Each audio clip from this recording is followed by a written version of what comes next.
warahmatullahi wabarakatuh.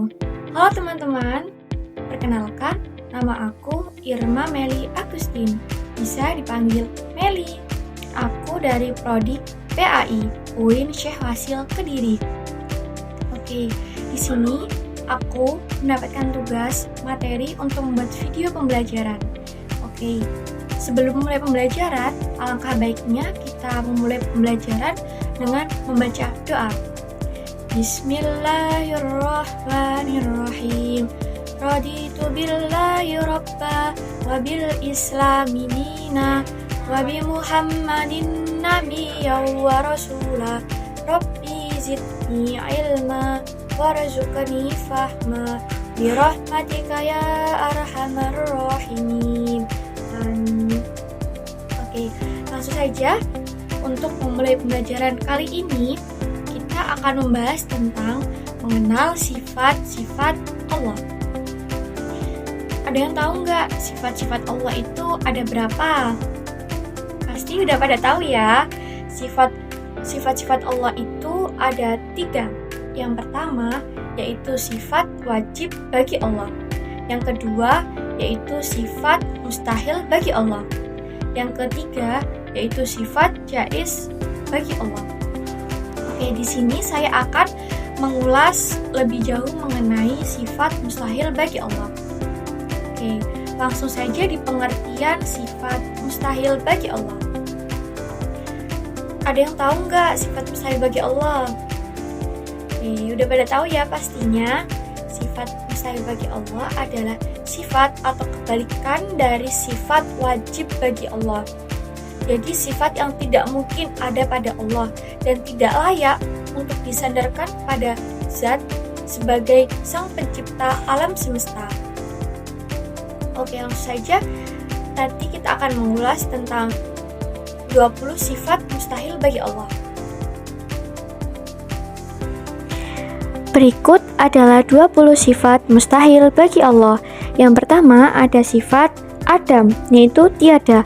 Allah tidak mungkin bersifat Adam, yaitu tiada, karena Allah itu pasti bersifat wujud, yaitu Adam. Kemudian ada sifat hudus, yang artinya ada yang mendahului. Allah tidak mungkin bersifat hudus atau ada yang mendahului, karena Allah itu pasti bersifat qidam, yaitu terdahulu. Kemudian ada sifat fana, yaitu musnah. Allah tidak mungkin bersifat fana atau musnah, karena Allah itu bersifat baqo, yang artinya kekal. Kemudian yang keempat adalah mumasalatul lil hawadisi, yang artinya ada yang menyamai. Allah tidak mungkin bersifat mumasalatul lil hawadisi, yaitu ada yang menyamai, karena Allah itu pasti bersifat mukhalafatul hawadisi, yang artinya berbeda dengan makhluknya. Kemudian ada sifat ihtiyaju li ghairihi, yang artinya memerlukan yang lain.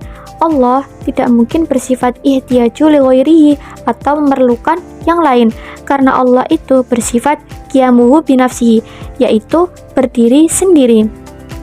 Kemudian ada sifat ta'addud, yang artinya berbilang. Allah tidak mungkin bersifat ta'addud, yaitu berbilang, karena Allah itu bersifat wahdaniyah, yaitu esa. Kemudian ada sifat ajzun, yaitu lemah.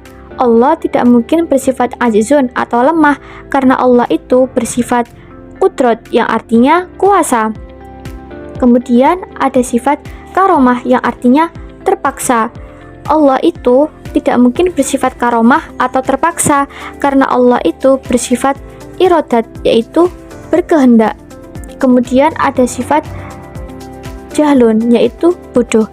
Allah itu tidak mungkin bersifat jahlun, yaitu bodoh, karena Allah itu bersifat ilmu, yaitu mengetahui.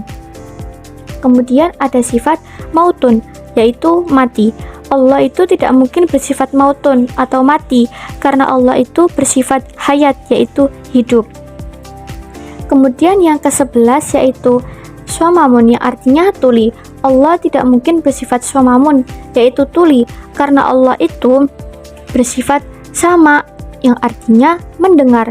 Kemudian ada sifat sama, yaitu buta. Allah tidak mungkin bersifat sama atau buta, karena Allah itu bersifat basar, yang artinya melihat. Kemudian ada sifat bukmun yang artinya bisu.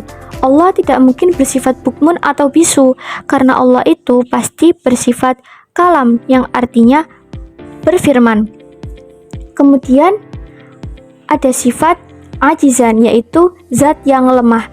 Allah tidak mungkin memiliki sifat ajizan yaitu zat yang lemah karena Allah itu bersifat qadiron yang maha kuasa. Kemudian ada sifat karyan yaitu zat yang terpaksa. Allah tidak mungkin memiliki sifat karyan yaitu zat yang terpaksa karena Allah itu bersifat muridan yang artinya maha berkehendak. Kemudian ada sifat jahilan yaitu zat yang sangat bodoh.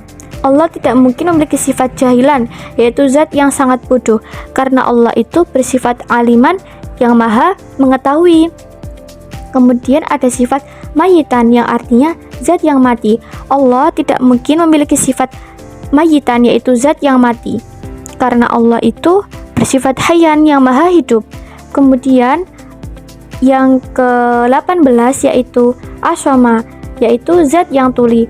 Allah tidak mungkin memiliki sifat asoma yaitu zat yang tuli karena Allah itu bersifat sami'an yaitu maha mendengar. Kemudian yang ke-19 yaitu a'ma yaitu zat yang buta. Allah tidak memiliki zat atau sifat yang a'ma yaitu zat yang buta karena Allah itu bersifat basiran yaitu maha mengetahui. Kemudian ada sifat abkama yaitu zat yang bisu. Allah tidak mungkin memiliki sifat abkama yaitu zat yang bisu karena Allah itu bersifat mutakaliman yaitu maha berfirman.